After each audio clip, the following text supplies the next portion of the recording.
भारतीय स्वातंत्र्य दिनानिमित्त जामखेड शहरातील निवासी मूकबधिर विद्यालयात सामाजिक कार्यकर्ते संजय कोठारी यांच्या हस्ते ध्वजारोहण संपन्न झाले। श्री ब्रह्मनाथ सेवा प्रसार शिक्षण मंडळ सेलू संचलित जामखेड येथील निवासी मूकबधिर विद्यालयात सामाजिक कार्यकर्ते तथा जैन कॉन्फरन्सचे राष्ट्रीय कार्यकारिणी सदस्य संजय कोठारी यांच्या हस्ते 78व्या स्वातंत्र्य दिनानिमित्त झेंडावंदन संपन्न झाले।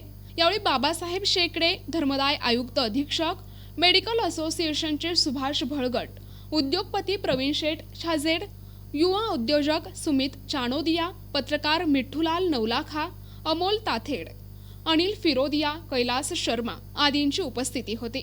यावेळी उपस्थितांनी आपल्या प्रतिक्रिया व्यक्त केल्या। आज 78वा स्वातंत्र्य दिनानिमित्त सर्वांना हार्दिक शुभेच्छा। श्री ब्रह्मनाथ सेवा प्रसार शिक्षण मंडळ सेलू संचलित निवासी मूकबधिर विद्यालय जामखेड येथे आज झेंडावंदन करण्यात आलं। या शाळेला फार अडचण आहे सध्या, आता जागा खाली करा म्हणून त्यांना निरोप आलेला आहे। आता नवीन जागेचं ते शोधत आहेत आणि गीते साहेब ती प्रयत्न करून करणारच आहेत आम्हाला असं कळलं। शाळेला सर्वजण येतात।